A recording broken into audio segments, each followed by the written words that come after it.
The auctioneer's hammer fell with a crack that echoed through Victoria Dawson's chest like a gunshot, finalizing the sale of everything she had left in this world, except the clothes on her back and the two frightened children clinging to her skirts. She stood motionless on the dusty main street of Chisholm Ranch, New Mexico Territory, watching strangers cart away her late husband's plow, the dining table where her family had shared 1,000 meals, even the rocking chair where she had nursed both her babies. The June sun beat down mercilessly on her uncovered head, but she barely noticed the heat. All she could feel was the cold emptiness spreading through her stomach as the reality of complete ruin settled over her like a burial shroud. "Mama, where will we sleep tonight?" Her daughter Sarah's voice trembled with fear.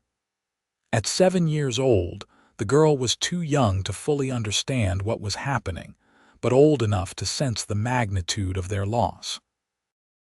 Victoria knelt down, ignoring the dust that would soil her only remaining dress, and pulled both Sarah and 5-year-old Thomas close. "We will figure something out, my darlings. We always do." The words felt hollow even as she spoke them. For 2 years since her husband Robert had died from pneumonia, she had been fighting to keep the farm running, to make the mortgage payments to the bank, to put food on the table. She had plowed fields herself until her hands bled, had taken in washing and mending, had sold everything that was not absolutely essential. But the drought had been merciless, the crops had failed, and the bank's patience had finally run out. "Mrs. Dawson," a quiet voice interrupted her thoughts. She looked up to see Reverend Matthews standing before her, his kind face creased with concern. "I have spoken with the Ladies' Aid Society. We can offer you and the children shelter at the church until you can make other arrangements." "Thank you, Reverend." Victoria rose to her feet, trying to maintain some dignity despite her circumstances. "I am grateful for your kindness. It is no kindness, only Christian duty." He hesitated, then added gently, "There is also the matter of employment. Mrs. Henderson is looking for help at the boarding house. The work is hard, but it includes room and board." Victoria nodded, blinking back tears that threatened to fall. She would not cry in public. She had already given the gossips of Chisholm Ranch enough to talk about. A widow unable to keep her farm, reduced to charity and manual labor. She could imagine the whispers behind gloved hands, the pitying looks, the subtle suggestions that perhaps if she had been more capable, more frugal, more something, she might have avoided this fate. The next weeks blurred together in an exhausting haze of backbreaking work. Mrs. Henderson's boarding house catered to the cowboys, ranchers, and occasional drifters who passed through Chisholm Ranch. Victoria rose before dawn to prepare breakfast for a dozen hungry men, spent her days washing sheets and scrubbing floors, and fell into bed each night too tired to even dream. Sarah and Thomas helped as best they could, but they were still so small, and Victoria's heart ached at seeing them confined to the cramped servants' quarters instead of running free on their own land as they should have been.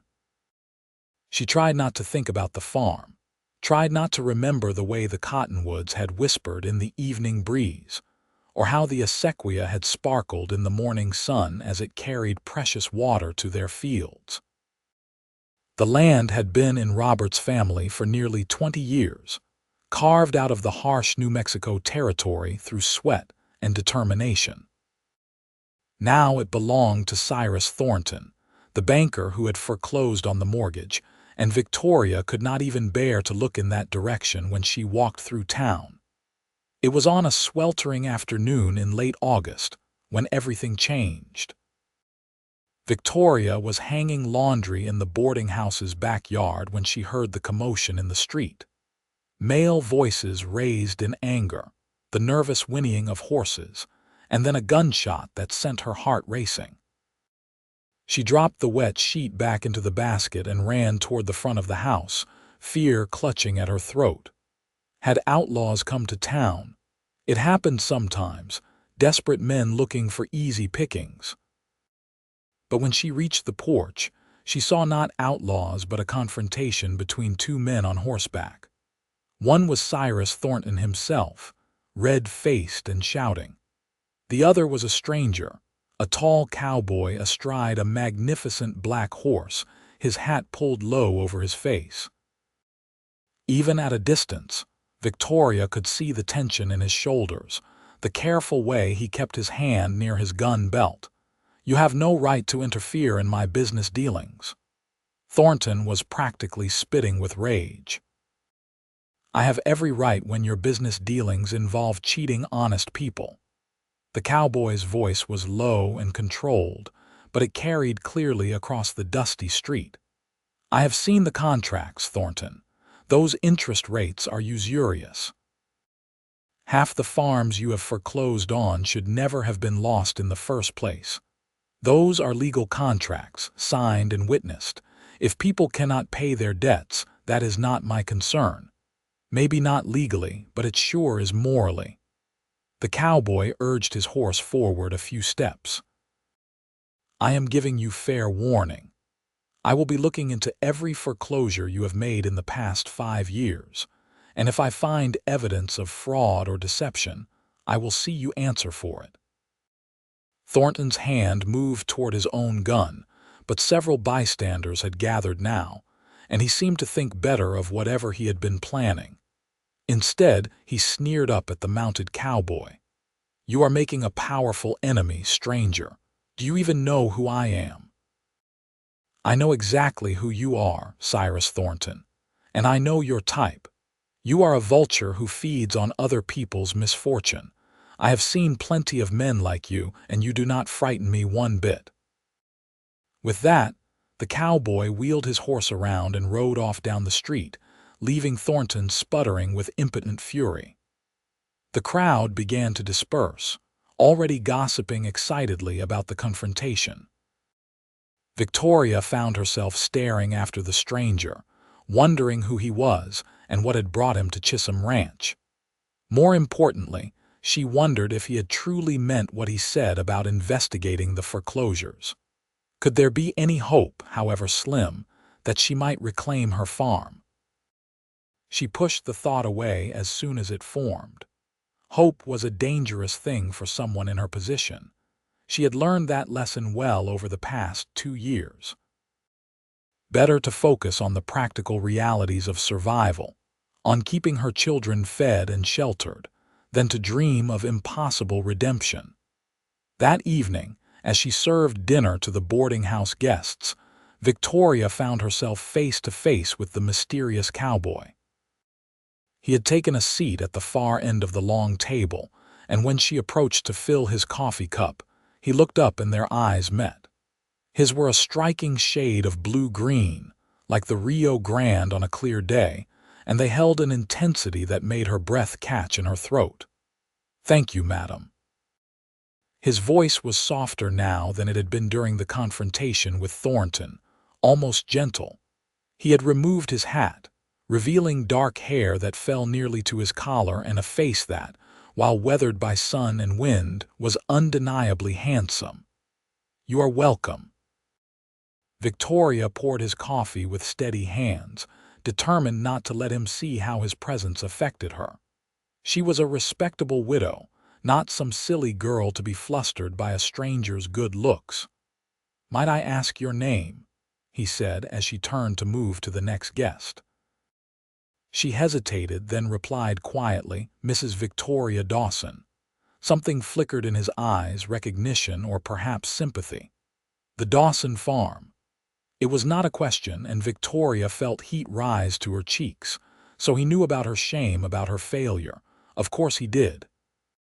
He had been asking questions about foreclosures. Her farm had been one of the most recent. "That was my late husband's property, yes. If you will excuse me, I have other guests to attend to." She hurried away before he could say anything more, but she could feel his gaze following her as she moved around the dining room. It made her self-conscious in a way she had not felt in years, aware of the flour stains on her dress, the strands of hair escaping from her bun, the calluses on her hands from hard labor. She told herself it did not matter what some cowboy thought of her appearance. She told herself she had more important things to worry about than male attention. But when she lay in bed that night, listening to her children's soft breathing in the darkness, she found her thoughts returning again and again to those blue-green eyes and the conviction in the stranger's voice when he had challenged Cyrus Thornton. The next morning, Victoria was sweeping the boarding house's front porch when the cowboy emerged, saddlebags slung over his shoulder. In the full light of day, she could see him more clearly. He stood well over 6 feet tall, with broad shoulders and the lean, muscular build of a man who spent his life in the saddle. His clothing was dusty from travel but well made, and he wore his gun with the casual familiarity of someone who knew how to use it. "Good morning, Mrs. Dawson." He paused at the top of the steps, his hat in his hands. "I apologize if I made you uncomfortable last night. It was not my intention." "You did not," Victoria lied, continuing to sweep. "I am just not accustomed to discussing my personal affairs with strangers." "Then allow me to remedy the stranger part at least. My name is Kane Rourke." He descended a few steps, then turned to face her again. "I work for the Territorial Land Office, investigating claims of fraud and corruption in property transactions." Victoria stopped sweeping and looked at him directly. "Is that why you are in Chisholm Ranch?" "Partly. We have received several complaints about Cyrus Thornton's lending practices, but I will be honest with you, Mrs. Dawson. Your case is the one that brought me here. I reviewed the records of your foreclosure and something did not sit right with me." Her heart began to beat faster, but she forced herself to remain calm. "What do you mean?" Kane Rourke glanced around, then lowered his voice. "May I speak with you privately?" "This is not a conversation for a public porch." Victoria hesitated. The idea of being alone with this man, this stranger, would be fodder for the town gossips if anyone saw them. But the urgency in his expression overrode her caution. She set the broom aside and led him around to the back garden where they would be less visible from the street. "What is this about, Mr. Rourke?" He pulled a folded document from his jacket pocket. "I obtained a copy of your mortgage agreement from the county recorder's office. According to this, your monthly payment should have been $12.50. But I also found the bank's payment ledger, and it shows you being charged $15 per month. Can you explain that discrepancy?" Victoria took the paper with trembling hands, staring at the figures he indicated. "I do not understand. Mr. Thornton told me the payment was $15 when I took over the mortgage after my husband died. He said there was a widow's surcharge, some kind of additional insurance fee." "There is no such thing as a widow's surcharge, Mrs. Dawson. What Cyrus Thornton did was illegal. He deliberately inflated your payment amount, knowing you would struggle to meet it. He wanted you to default on the loan so he could seize your property." The world seemed to tilt beneath Victoria's feet. She reached out to steady herself against the garden fence, her mind reeling. "But why? Why would he want my farm specifically?" Kane's jaw tightened. "Because your land sits on the proposed route for the railroad spur that is coming through this area. Once that rail line is built, your property will be worth 5 times what you owed on it." Thornton knew that. He has been systematically acquiring properties along the proposed route through various underhanded means. Your farm is just one piece of a much larger scheme. Rage, hot and fierce, swept through Victoria. For 2 years she had blamed herself for failing to keep the farm, had tormented herself with thoughts of what she might have done differently. And all along, she had been the victim of a deliberate fraud. "Can you prove this?" "I am working on it, but I need your help. I need you to testify about what Thornton told you about this false widow's surcharge, and I need any documentation you might have kept, any receipts or correspondence with the bank." "I saved everything," Victoria said immediately. "Every letter, every payment receipt. They are in a trunk at the church. I could not bear to throw them away, even though looking at them breaks my heart." For the first time, Kane smiled, and it transformed his serious face into something warm and almost boyish. "That is exactly what I was hoping to hear. Mrs. Dawson, if we can prove fraud, the foreclosure can be reversed. You can get your farm back." The words hung in the air between them, too wonderful to be believed. Victoria felt tears spring to her eyes despite her best efforts to contain them. "Truly, you are not giving me false hope." "I never make promises I cannot keep." Kane stepped closer, his expression earnest. "This will not be easy. Thornton has friends in high places, and he will fight this with everything he has. But the law is on your side, and I intend to see justice done." Victoria wiped at her eyes with the back of her hand, suddenly embarrassed by her display of emotion in front of this stranger. But when she looked at Kane Rourke, she saw only kindness and determination in his face, no judgment or pity. "Why are you doing this? You do not know me." "You owe me nothing." He was quiet for a moment, and something complicated passed across his features. "Let us just say I know what it is like to lose everything to unscrupulous men. I have made it my life's work to prevent that from happening to others when I can." He replaced his hat and nodded respectfully to her. "I will need to collect those documents as soon as possible. Could you meet me at the church this afternoon?" "Yes, of course. But Mr. Rourke, I must warn you. Cyrus Thornton is a dangerous man when crossed. Yesterday in the street, I thought he might actually draw his gun on you. I have faced down worse than Cyrus Thornton, Mrs. Dawson. Do not worry about me." With that, Kane Rourke tipped his hat and walked away, leaving Victoria standing in the garden with a strange mixture of hope and fear churning in her chest. She collected the documents that afternoon as promised, meeting Kane at the small adobe church where she and her children had been sleeping on cots in the rectory. He spent nearly an hour going through every paper, making notes in a small leather journal.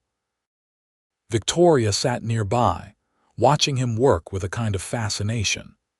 He was meticulous and thorough, asking her questions about dates and amounts, having her explain in detail every interaction she'd had with Thornton and the bank.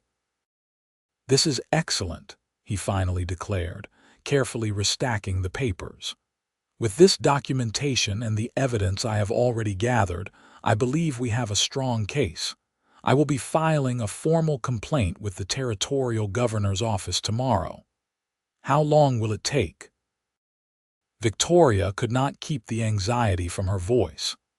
Every day her children lived in that cramped room at the boarding house, eating scraps from the kitchen instead of proper meals, felt like another failure on her part. "These things typically take several months to process through the proper channels, but I am going to push for an expedited hearing given the severity of the fraud involved." Kane hesitated, then added, "In the meantime, you should be aware that Thornton will likely retaliate somehow. He will not take kindly to being investigated." "I have nothing left for him to take," Victoria said quietly. "He has already stripped me of everything I owned." "Not everything. You still have your pride, your dignity, and your children." Men like Thornton understand that sometimes the best way to hurt someone is not through their possessions but through their reputation. He met her eyes steadily. "I am telling you this not to frighten you but to prepare you. Stay strong, Mrs. Dawson. And do not let him intimidate you into backing down." Over the following weeks, Victoria learned exactly what Kane had meant. Rumors began to spread through Chisholm Ranch like wildfire. She was accused of having an improper relationship with the handsome land investigator.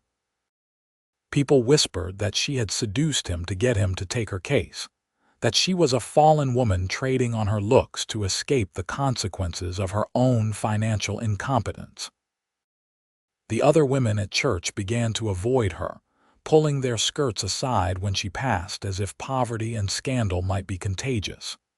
Even Mrs. Henderson, who had previously been kind, became cold and distant, watching Victoria with suspicious eyes.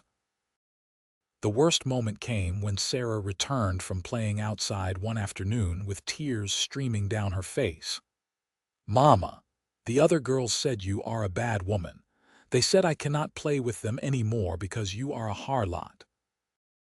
The child did not even understand the words she was repeating, which somehow made it even more painful. Victoria held her daughter close, fighting back her own tears. "Those girls do not know what they are talking about, sweetheart. I have done nothing wrong and neither have you." But the words felt inadequate even as she spoke them. How could she explain to a 7-year-old the cruelty of adult gossip, the way people would rather believe the worst about someone than extend grace and understanding? How could she make her daughter feel safe when she herself felt so vulnerable? That evening, Kane appeared at the boarding house requesting to speak with her. Mrs. Henderson made her disapproval clear, huffing and muttering under her breath as she grudgingly allowed them to use the front parlor, insisting the door remain open for propriety's sake. "I heard about the rumors," Kane said without preamble once they were seated. His jaw was tight with anger. "I am sorry, Mrs. Dawson. This is my fault. I should have been more discreet." "You have nothing to apologize for. You are simply doing your job." Victoria folded her hands in her lap, trying to project a calm she did not feel. "I will weather this storm as I have weathered others. You should not have to." Kane leaned forward, his expression intense. "I want you to know that I have the utmost respect for you. You are one of the bravest women I have ever met. To keep fighting the way you have, to maintain your dignity despite everything you have been through, that takes real courage." The unexpected praise brought fresh tears to Victoria's eyes.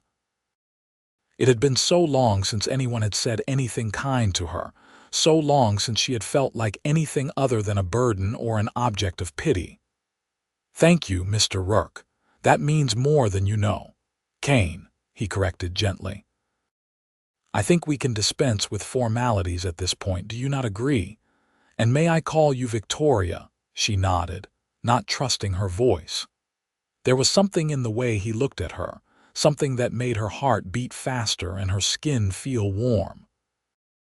She told herself it was just gratitude, just the natural response to someone showing her kindness after so much hardship. But deep down, she knew it was more than that. Despite her best efforts to remain detached, despite all the practical reasons why she should not allow herself to feel anything for this man, she was beginning to care for Kane Rourke in a way that had nothing to do with property disputes or legal matters.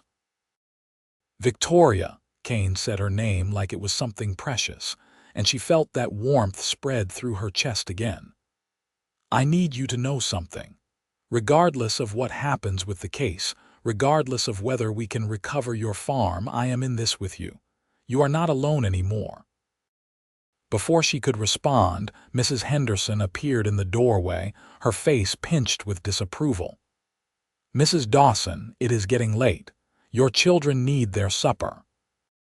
It was a clear dismissal, and Kane rose immediately, always respectful of propriety even when others were determined to think the worst of them. "Of course. Thank you for your time, Victoria. I will keep you informed of any developments."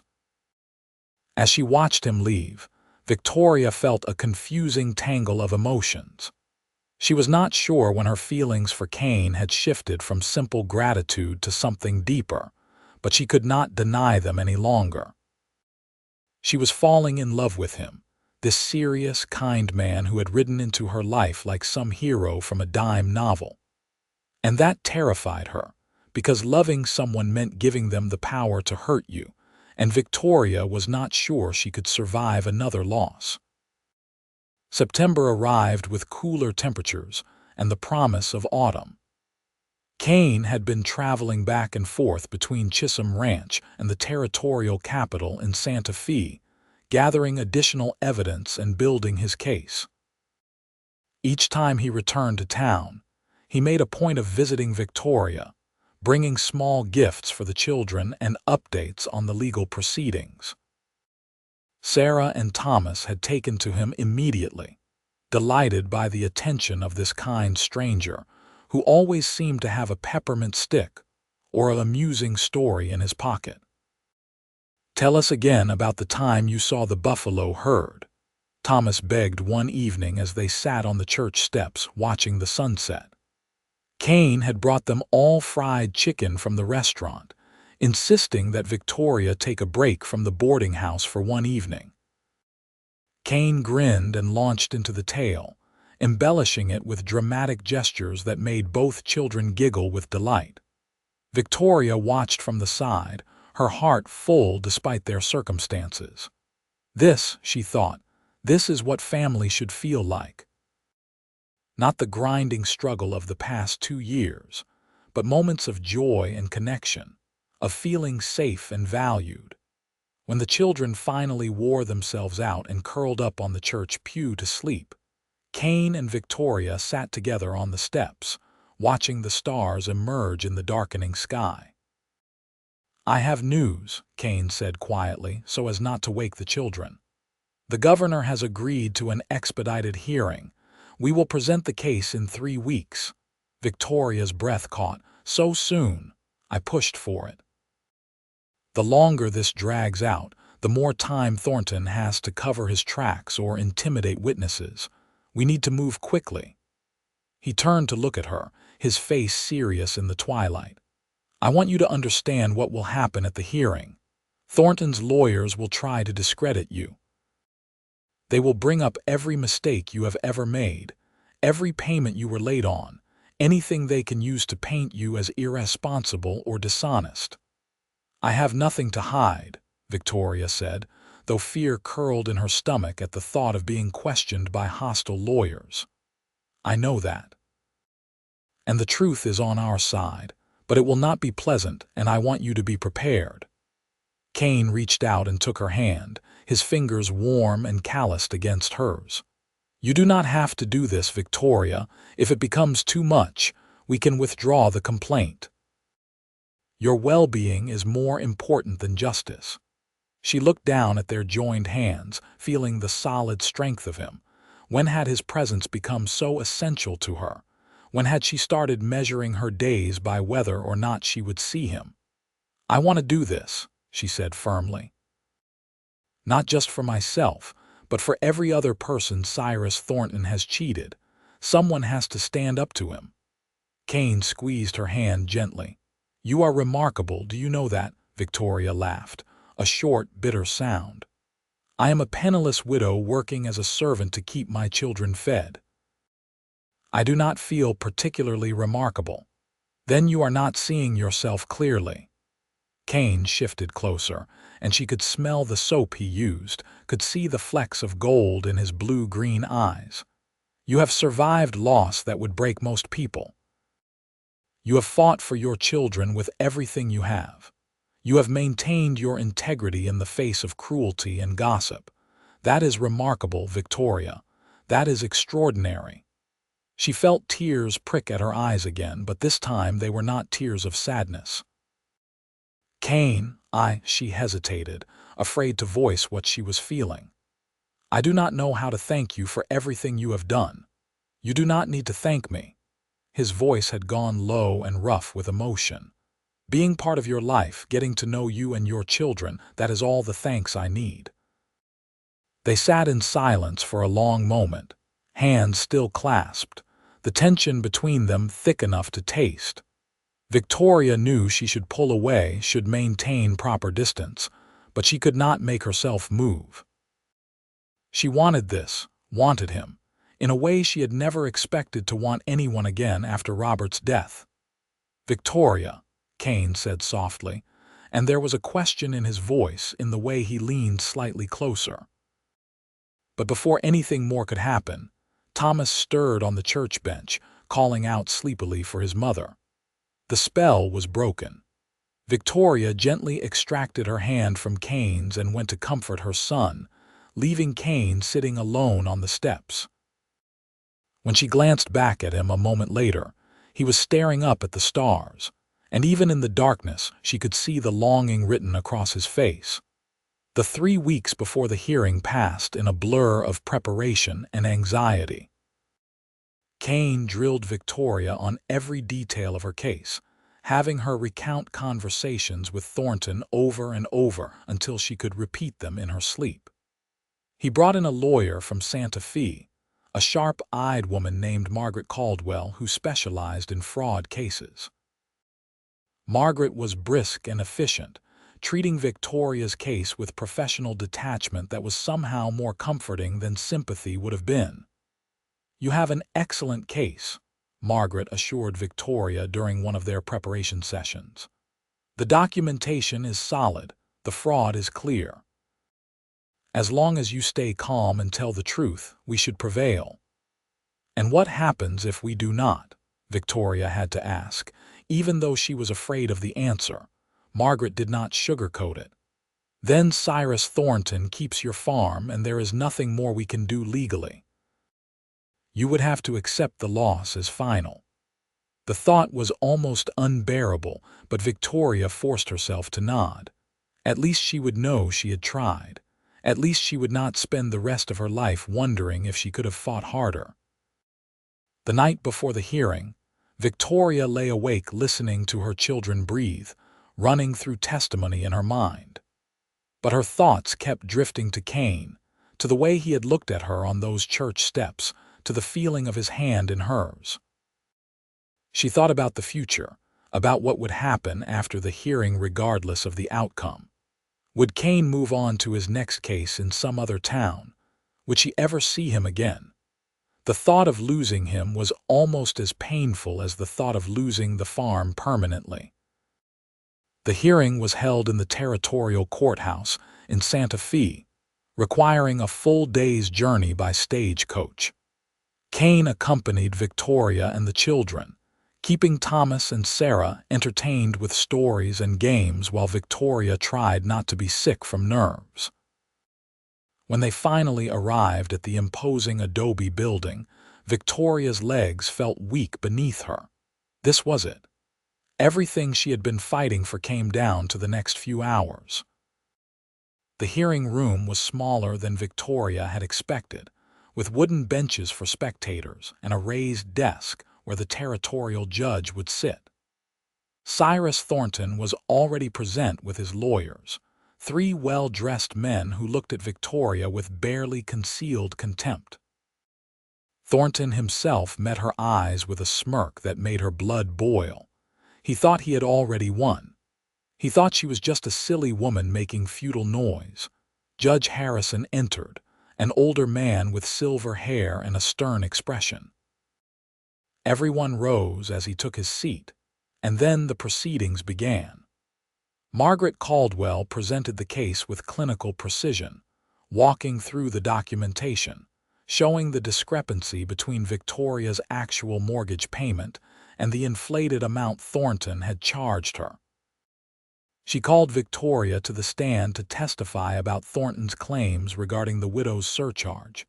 Victoria's voice shook at first as she answered Margaret's questions, but she steadied as she went on, drawing strength from Kane's presence in the front row of spectators. He never took his eyes off her, his expression encouraging and proud. When it came time for cross-examination, Thornton's lead lawyer, a pompous man named Whitfield, tried every trick to fluster her. "Mrs. Dawson, is it not true that you were often late with your payments?" "Yes, when the crops failed and I had no income, I was sometimes a few days late, but I always paid." "And is it not true that your husband had a reputation for drinking?" Victoria felt anger flare but kept her voice level. My husband enjoyed whiskey on occasion, but he was never a drunkard. And his character has nothing to do with Cyrus Thornton's fraud. You seem very certain it was fraud, Mrs. Dawson. Is it not possible that you simply misunderstood the terms of your agreement? No, Victoria said firmly. I understood perfectly well. Mr. Thornton lied to me. He told me there was a widow's surcharge when no such thing existed. He did this deliberately to force me into default so he could seize my property. Whitfield tried several more angles of attack, but Victoria held firm, answering every question with the truth. When she finally stepped down from the witness stand, her legs were trembling but her head was high. The hearing continued for hours. Kane was called to testify about his investigation, presenting evidence of the proposed railroad route and showing how Thornton had systematically acquired properties along that route through questionable means. Other witnesses were called, former employees of the bank who testified to seeing Thornton alter documents and forge signatures. By late afternoon, even Thornton's lawyers seemed to be running out of arguments. Finally, Judge Harrison called for closing statements. Margaret Caldwell rose and delivered a passionate summary of the case, calling on the judge to not only reverse the foreclosure, but to sanction Thornton for his fraudulent practices.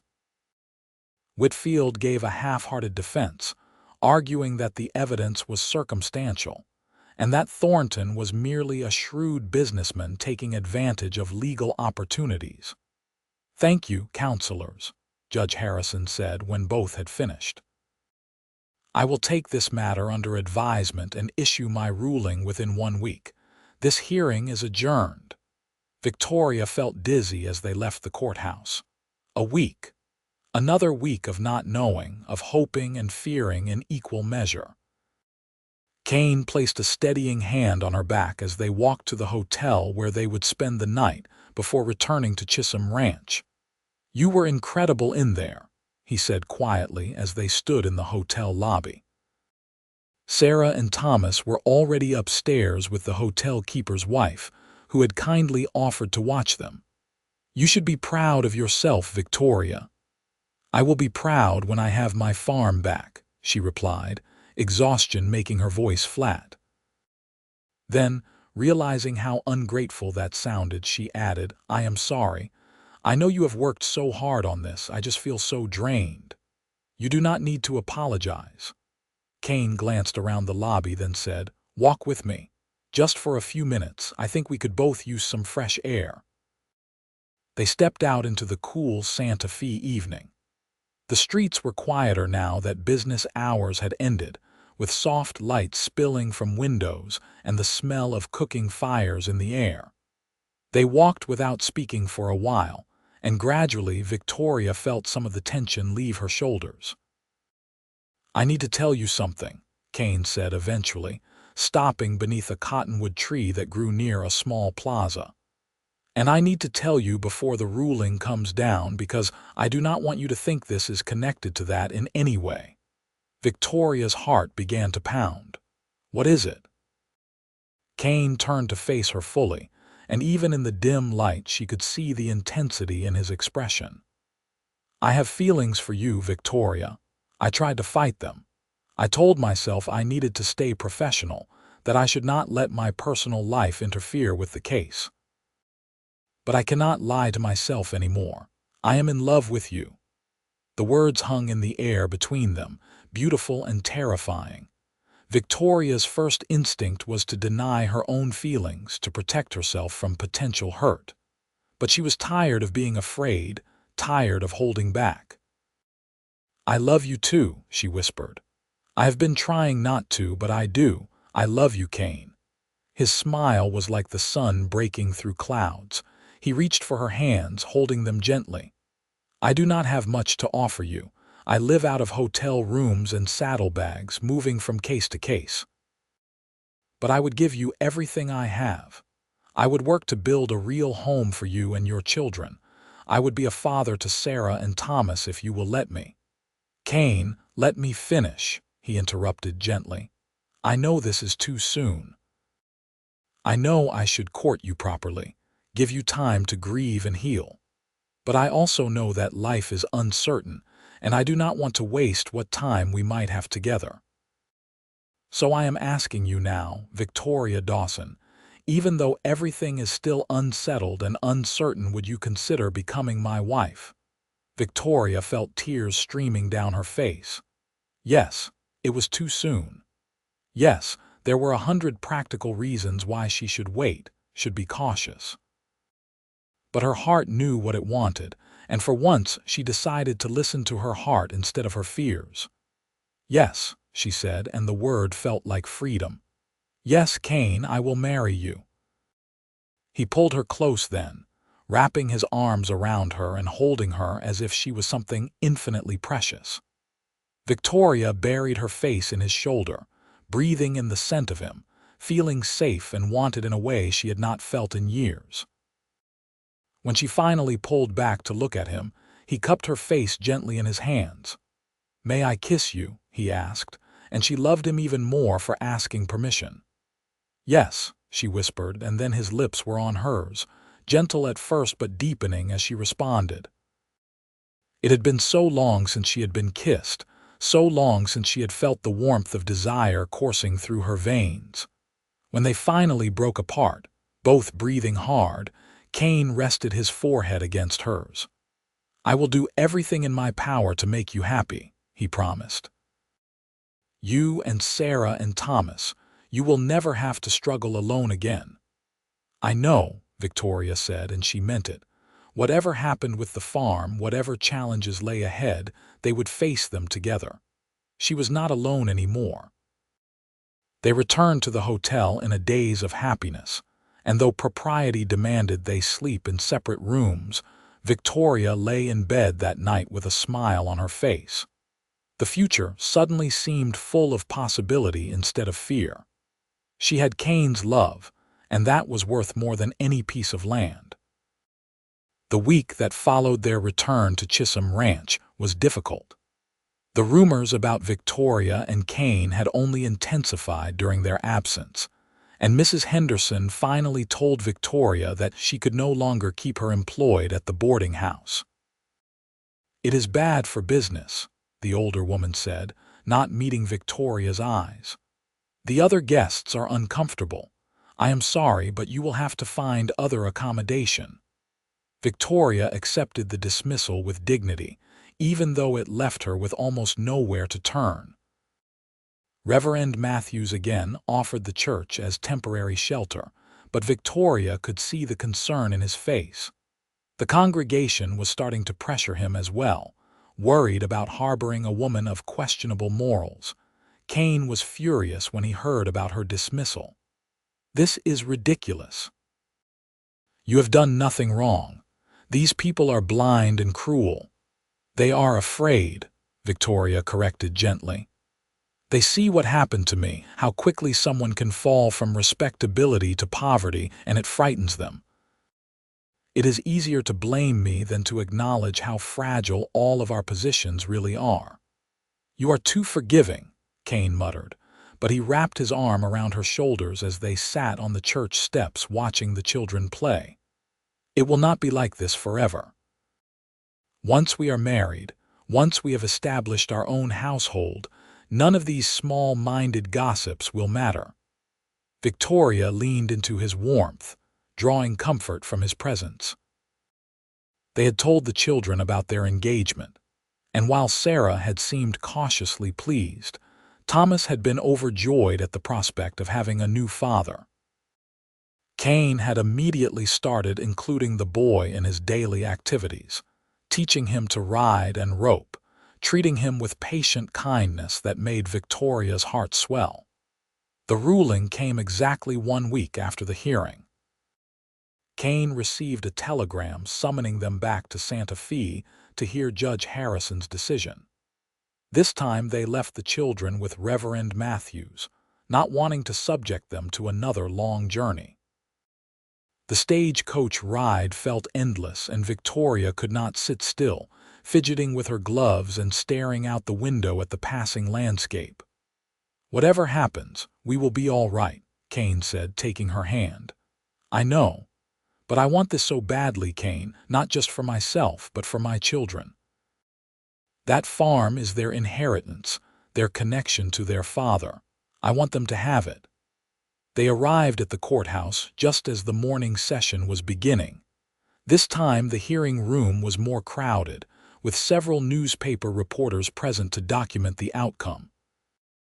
Apparently word had spread about the case, and people were curious to see if a poor widow could actually prevail against a wealthy banker. Judge Harrison entered, and the room fell silent. He was carrying a thick folder of documents, and his expression gave nothing away as he took his seat. "I have reviewed all the evidence presented in the matter of Dawson versus Thornton," he began, his voice formal.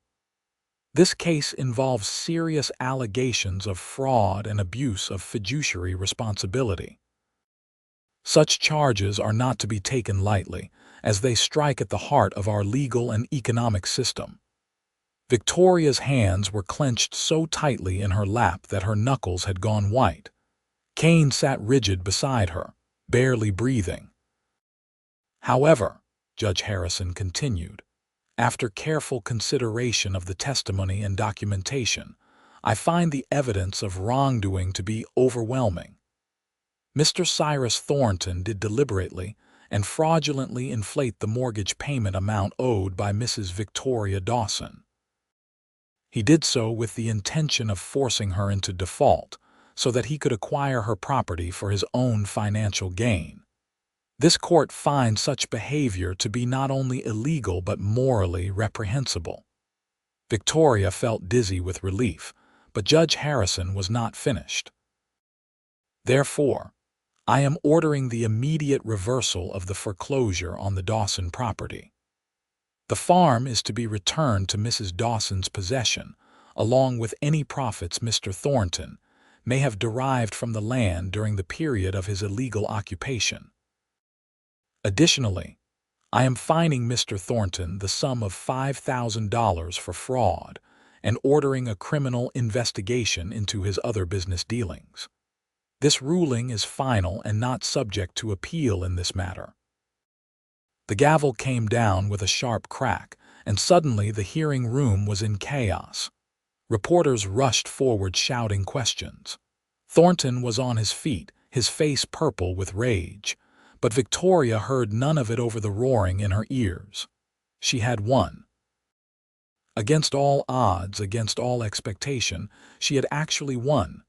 Kane pulled her into his arms right there in the courtroom, not caring who saw.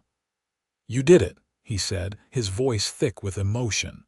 "You got your farm back, Victoria." She was crying and laughing at the same time, clinging to him as if he was the only solid thing in a spinning world. "We did it," she corrected. "I could never have done this without you."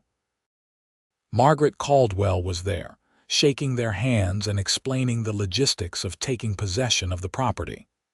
There would be paperwork to file, an official transfer of the deed, but the farm was legally Victoria's again. Everything Thornton had taken from her was being returned. They stayed in Santa Fe for 2 more days, finalizing the legal documents and arranging for the fine and restitution payments. Thornton tried to contest the ruling through various legal maneuvers, but Judge Harrison was immovable. The investigation into Thornton's other dealings was revealing a pattern of fraud and corruption that would likely result in criminal charges. The man who had seemed so powerful and untouchable was suddenly facing complete ruin. Victoria found she could not even feel satisfaction in his downfall. She was too busy looking forward to her own future to waste energy dwelling on Thornton's fate. When they finally returned to Chisholm Ranch, the whole town had heard about the court decision.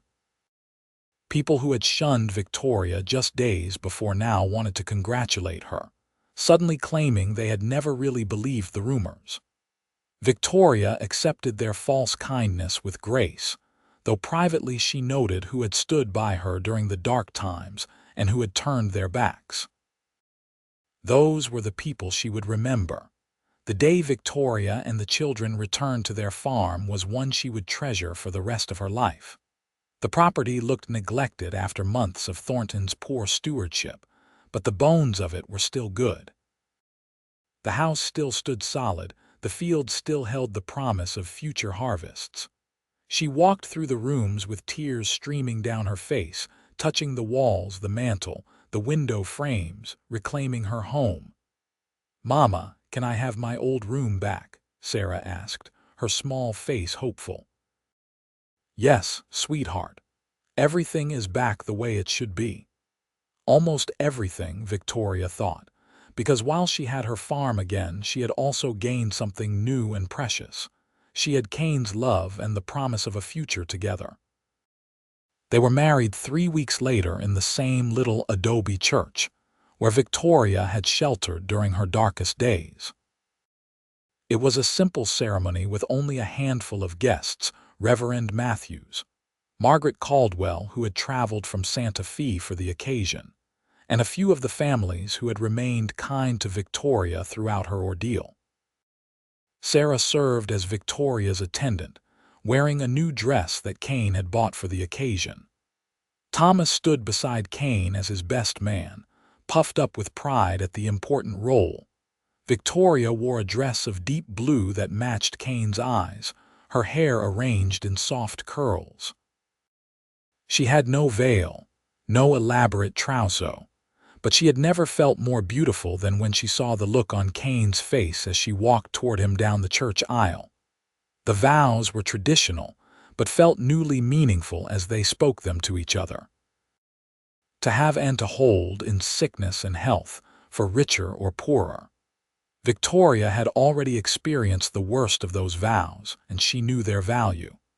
When Kane slipped a simple gold band on her finger, she felt complete in a way she had not even known she was lacking. "I now pronounce you husband and wife," Reverend Matthews said with a broad smile. "Kane, you may kiss your bride." And Kane did thoroughly, to the applause and laughter of their small gathering of witnesses.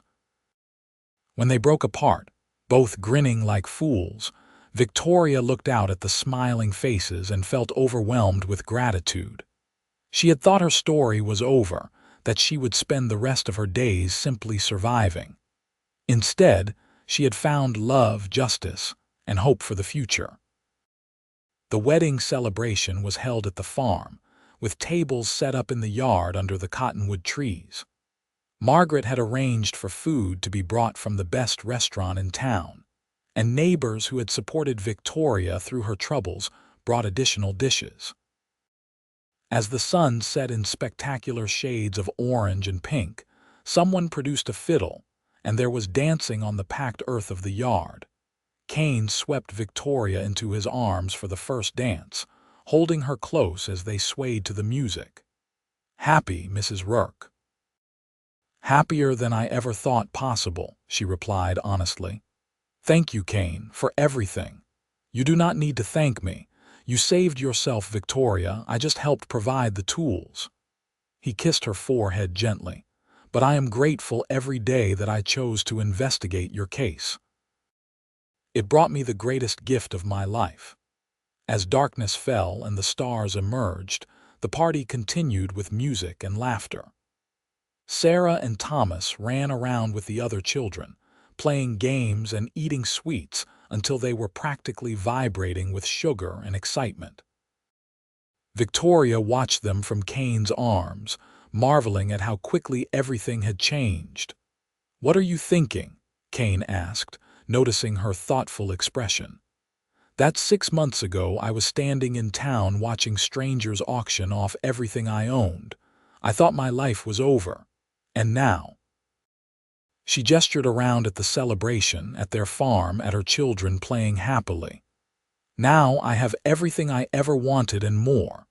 The best is yet to come," Kane promised. "We are just beginning, Victoria." Eventually the guests departed and they put the exhausted children to bed. Then, finally, Victoria and Kane were alone in the farmhouse that was now truly their home. Kane had moved his few belongings in earlier that week, and seeing his clothes hanging beside hers in the wardrobe, his boots by the door next to her shoes, filled Victoria with quiet contentment. They stood together in the bedroom, suddenly shy despite the fact that they were married. Kane reached for Victoria's hand, his touch gentle. "I want you to know that I will always respect you," he said softly. "In every way, your wishes, your needs, they come first."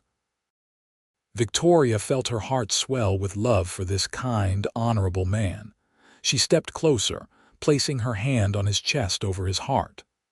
"I know, and I trust you completely, Kane. I want to be your wife in every way."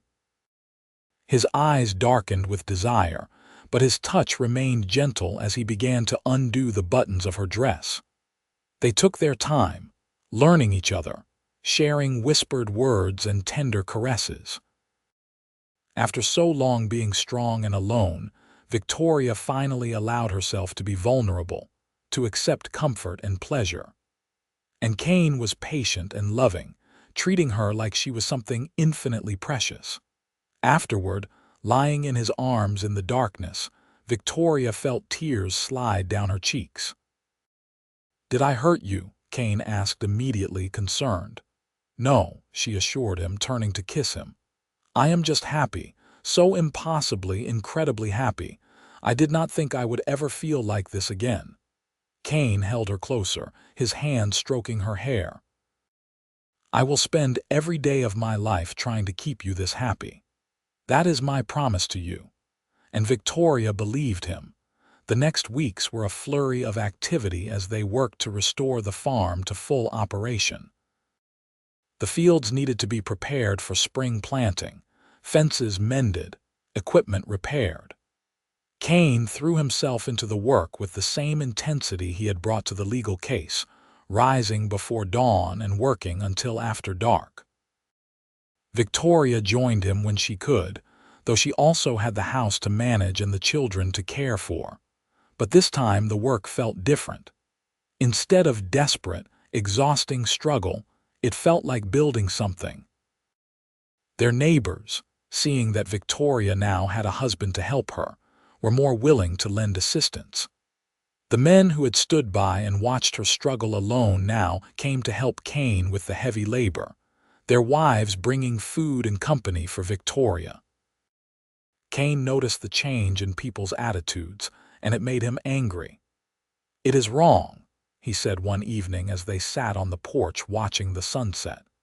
"You were the same person struggling alone as you are now with me beside you. You deserved help then just as much as you do now." "I know," Victoria replied calmly, "but I have learned not to waste energy on bitterness. We have what we need now, and that is what matters." "You are a better person than me," Kane said, shaking his head. "I want to knock some sense into these people." Victoria laughed and kissed his cheek.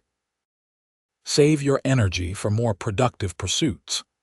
In late October, they received word that Cyrus Thornton had been formally charged with multiple counts of fraud and faced years in prison. His bank had been seized by the territory and his assets frozen. The investigation had revealed dozens of instances of illegal foreclosures and predatory lending practices. Families who had lost their land were being contacted about potential restitution. "Justice," Kane said with satisfaction when he read the news. Finally, Victoria felt a sense of closure. That chapter of her life was truly over now. Thornton could never hurt her or anyone else again. As autumn deepened into winter, Victoria discovered she was pregnant. The realization came one morning as she was overcome with nausea while preparing breakfast. At first she thought she had caught some illness, but when the sickness continued for several days, always in the morning, she began to suspect the truth. She waited until she was certain before telling Kane, nervous about his reaction.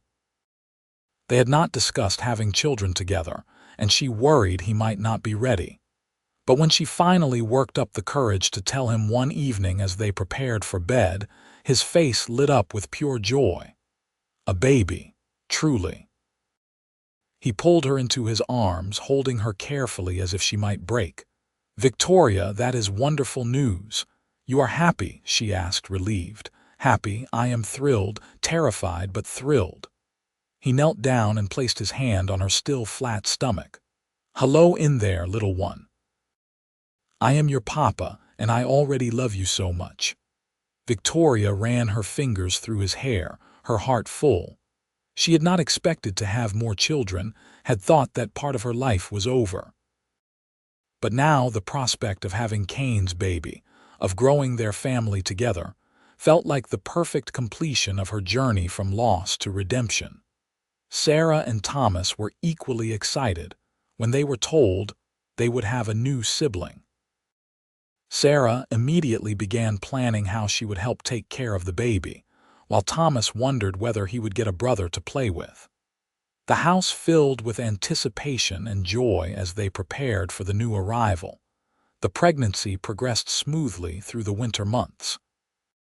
Kane was attentive and protective, insisting Victoria rest more and taking on extra work to spare her. She let him fuss over her, amused and touched by his concern.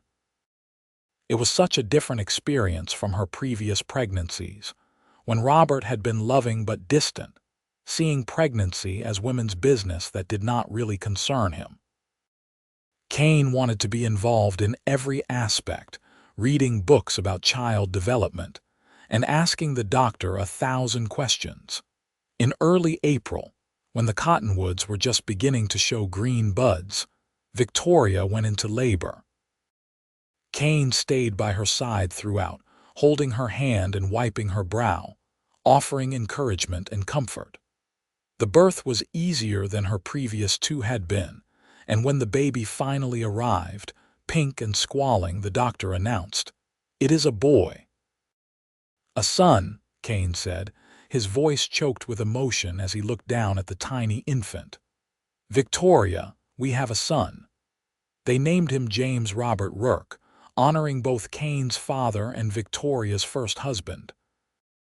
It felt important to Victoria that her children know she had not forgotten Robert, that Kane's love did not erase the love that had come before. Kane understood and supported the choice completely. "Love is not finite," he said as he cradled little James in his arms. "There is room in our hearts for everyone who matters. Robert will always be a part of this family because he is Sarah and Thomas's father. I am grateful to him for giving them life." Those words meant more to Victoria than Kane could possibly know. The fear she had harbored that remarrying might somehow betray Robert's memory finally dissolved completely. She had loved Robert, and he would always hold a place in her heart. But she loved Kane too, differently but no less deeply, and there was no conflict between those loves. The spring and summer after James's birth were among the happiest months of Victoria's life. The farm flourished under Kane's knowledgeable management. He had grown up on a ranch in Texas and knew the land and livestock intimately. The crops came in strong, they acquired several head of cattle, and for the first time in years, Victoria felt financially secure. But more important than the material success was the sense of family that filled their home. Kane was a devoted father to all three children, making no distinction between Sarah and Thomas, whom he had adopted, and baby James. Every evening he would sit with the older children, helping with their schoolwork or telling stories. He taught Sarah to ride like an expert horsewoman and showed Thomas how to handle tools and mend fences. "You are good at this," Victoria told him one night as they lay in bed, James sleeping peacefully in his cradle nearby. "Being a father, I mean. It comes naturally to you." "I had a good example," Kane replied. "My own father was patient and kind. I always wanted to be like him." He rolled over to face her, his expression serious in the moonlight streaming through the window. "Do you know what I think about sometimes? What might have happened if I had not taken your case, if I had ignored that instinct that told me something was wrong with your foreclosure. We never would have met, Victoria said quietly, the thought sobering. Exactly. I would have missed out on the greatest gift of my life. You and the children, this family we have built together. I think about that sometimes and it terrifies me how easily I could have missed all of this. Victoria kissed him softly. But you did not miss it. You listened to that instinct and you came into our lives exactly when we needed you. Maybe it was fate. Maybe it was, Kane agreed. All I know is that I am grateful every single day. As James grew from infant to toddler, the Rourke family became a fixture in Chisholm Ranch society. Kane's work with the Territorial Land Office meant he still had to travel occasionally, but he always returned home as quickly as possible, missing his family terribly when he was away. Victoria sometimes accompanied him to Santa Fe, leaving the children with trusted neighbors, and those trips became special time for just the two of them to reconnect. On one such trip, as they walked through the plaza in Santa Fe, Kane suddenly stopped and pulled Victoria into a quiet alcove. "What is it?" she asked, puzzled. "You remember the last time we stood here?" He gestured to the cottonwood tree nearby. "This is where I first told you I loved you, where I asked you to marry me." Victoria smiled at the memory. "I remember, I thought you were crazy for asking so soon." "I was crazy in love with you." Kane took both her hands in his. "I want you to know that I have not regretted it for a single moment, Victoria. You have made me happier than I ever imagined possible." "As you have made me," she replied. "When I lost the farm, when everything fell apart, I thought my life was over. I thought I would just be surviving, struggling to keep my children fed until I grew old and died. I never dreamed I could have a loving husband, a thriving farm, happiness and security. You gave me all of that." "You gave it to yourself," Kane corrected gently. "You fought for it. I just helped a little." They kissed there under the cottonwood, not caring if anyone saw, two people who had found each other against the odds and built something beautiful together. The years passed peacefully. Sarah grew into a capable young woman who helped manage the household and showed a keen interest in reading and learning. Thomas became a skilled horseman and ranch hand, working alongside Kane with increasing confidence. James was a bright, energetic boy who kept everyone on their toes with his boundless curiosity and mischief. In the summer of 1885, 5 years after their marriage, Victoria and Kane sat on their porch in the evening as they had done countless times before. The farm stretched out before them, fields of corn and wheat waving in the breeze, cattle grazing peacefully in the distance. From inside the house came the sounds of their children, Sarah reading aloud to James, Thomas practicing his letters at the kitchen table. "Remember when I first saw this place?" Kane said, his arm around Victoria's shoulders. "It was in such disrepair and you were so heartbroken. I remember thinking how sad it was that such a beautiful farm had fallen into neglect. And now look at it," Victoria said proudly. "We have built something truly special here. We have built more than just a farm. We have built a legacy. Someday this land will pass to our children, and they will remember the story of how it was almost lost and then reclaimed. They will remember that justice and perseverance can prevail even against powerful enemies." Victoria leaned her head on his shoulder, content. "Do you ever miss your work with the land office? You gave that up to stay here with us." "I do not miss it at all," Kane said firmly. "That work was important, but this is more important. Being here with you and the children, building this life together, that is what matters to me. Besides," he added with a grin, "I still consult for them occasionally when they need help with difficult cases. I get to do the interesting investigative work without all the travel." "The best of both worlds," Victoria agreed. They sat in comfortable silence for a while, watching the sun sink toward the horizon, painting the sky in brilliant oranges and purples. Victoria thought about the journey that had brought them to this moment, all the struggles and heartbreak, the fear and uncertainty. It had all been worth it to arrive here in this place of peace and love. "I want to ask you something," Kane said suddenly, "and I want you to be honest with me. Are you truly happy, Victoria? Is this life what you wanted?" She turned to look at him, surprised by the question. "Why would you doubt it? Sometimes I worry that I pushed you into marriage too quickly. That maybe you agreed because you felt obligated, or because you needed the security I could provide. I want to know that you are with me because you want to be, not because you felt you had no other choice." Victoria took his face in her hands, making sure he was looking directly into her eyes. "Listen to me, Kane Rourke. I have never done anything out of obligation where you are concerned. I married you because I love you, because I wanted to build a life with you. Yes, I needed help when we met, but I could have found other solutions. I chose you. And I would make that same choice 1,000 times over. You understand?" His expression softened with relief and love. "I understand. I am sorry for doubting. I just want you to be happy. I am happy, deliriously, completely, perfectly happy." She kissed him to emphasize her point. "You saved me in more ways than just paying off the farm debt. You gave me hope again. You showed me that life could be good, that I deserved love and kindness. You are the best thing that ever happened to me, Kane." They held each other as the stars began to emerge in the darkening sky, two hearts that had found their home in each other.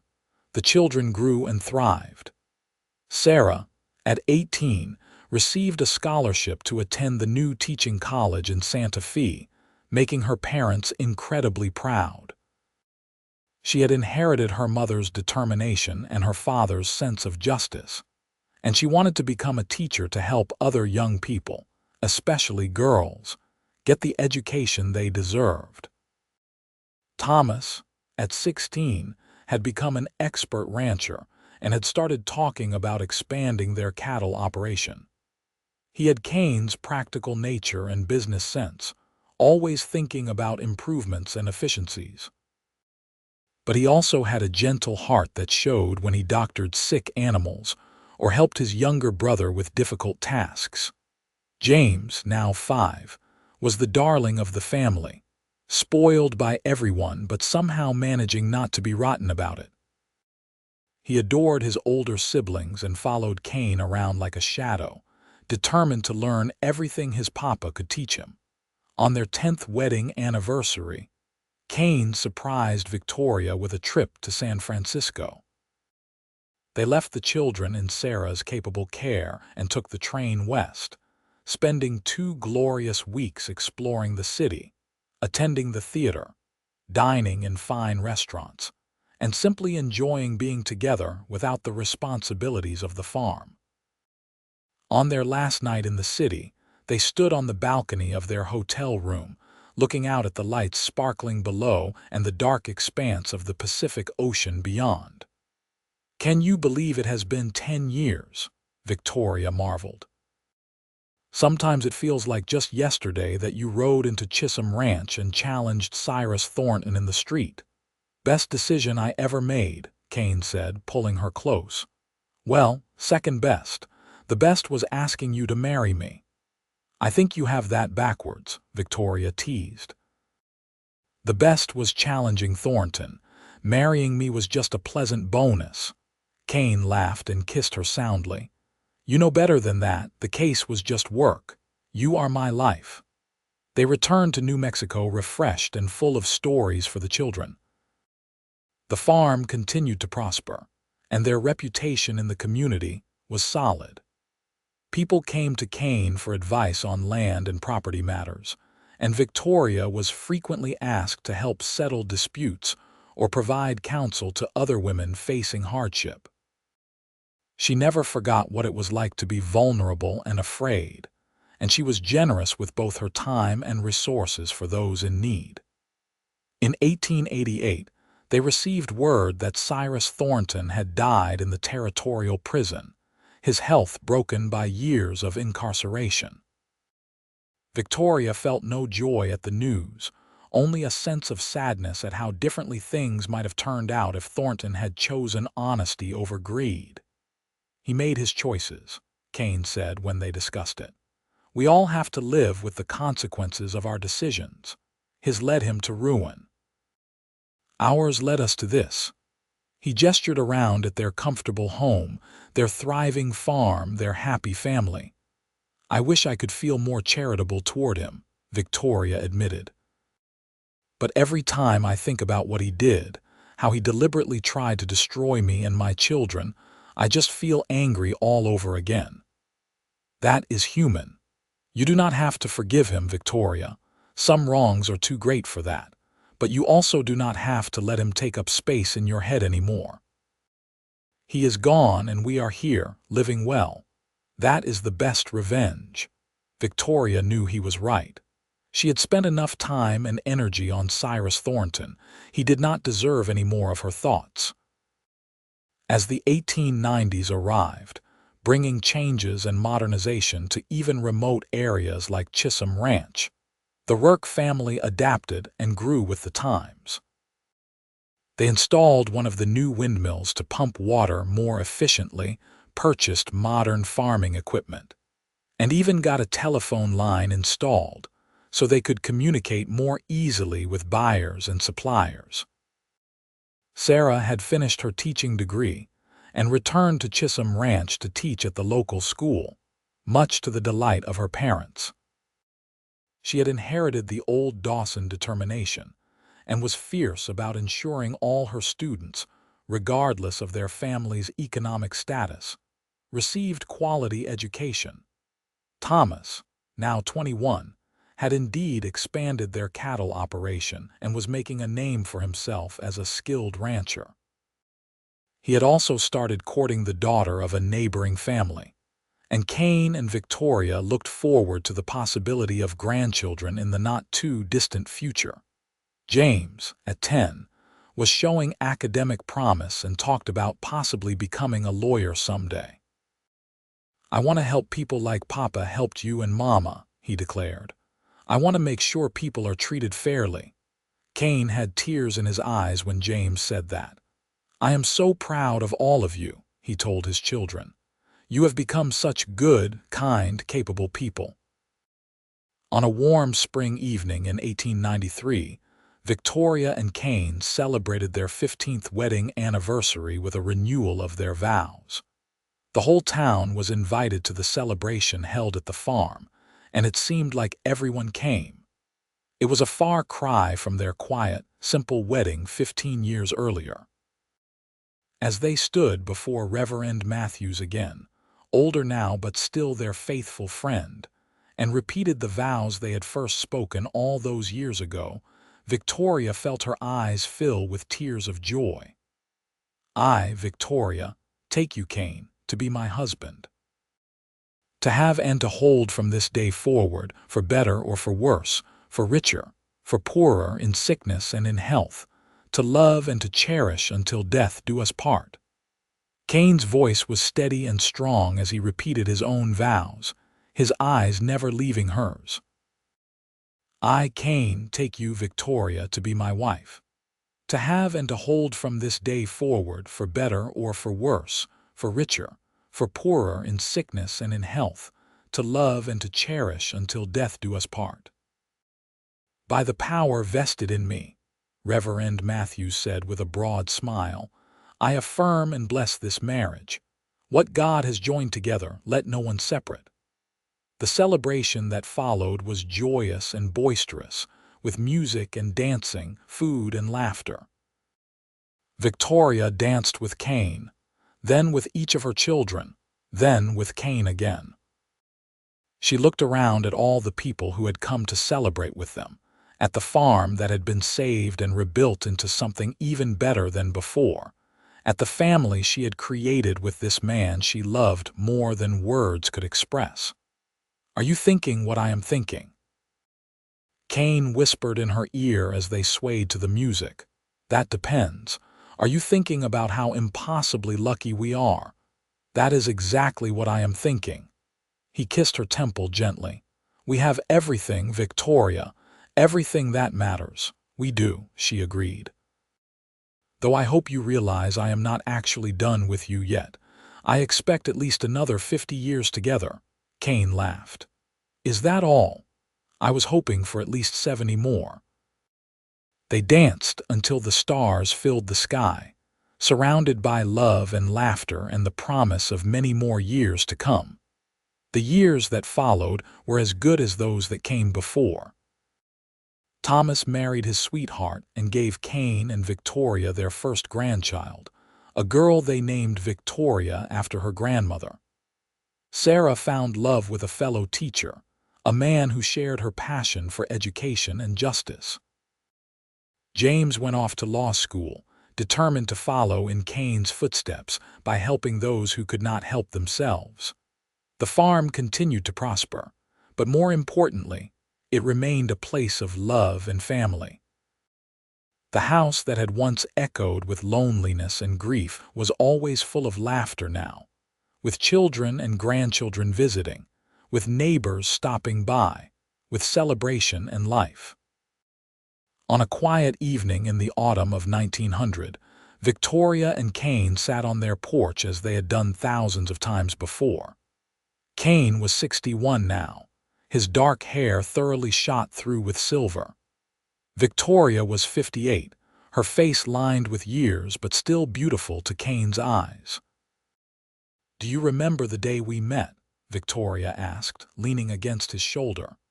"You were arguing with Cyrus Thornton in the middle of the street. I thought you were either very brave or very foolish." "Probably both," Kane admitted with a chuckle. "But I am glad I spoke up that day." "It led me to you." "It led you to a case," Victoria corrected. "A widow who was about to lose everything." "It led me to you," Kane insisted. "The woman I was meant to find, the family I was meant to have." "Everything in my life before that moment was just preparation for the life I would build with you." Victoria turned to kiss him, this man who had saved her and loved her and stood by her for 20 years now. "I love you, Kane Rourke, more today than yesterday and less than tomorrow." "And I love you, Victoria Rourke, for today, tomorrow, and all the days we have left." They sat together as the sun set, painting the New Mexico sky in brilliant colors, two people who had found each other in the midst of hardship and built a life full of love, justice, and hope. The farm that had almost been lost to debt now flourished, a testament to resilience and determination. The widow and the cowboy who had saved her had created something beautiful together, a legacy that would endure for generations.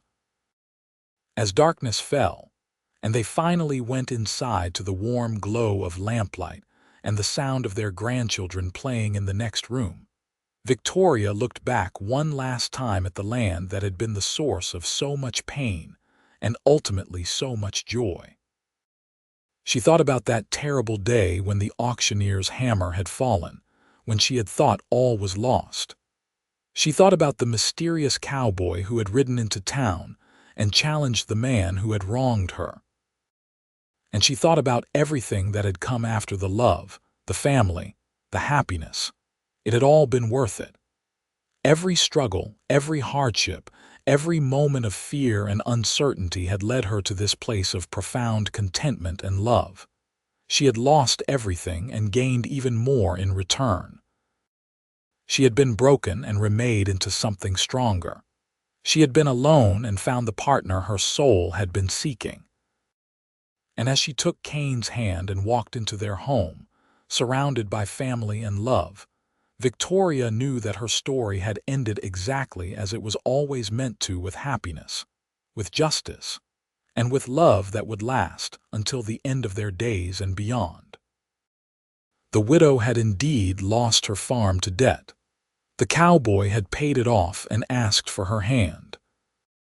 And together, they had built something more precious than any piece of land: a life full of love, a family bound by choice as much as blood, and a legacy of justice and kindness that would echo through generations.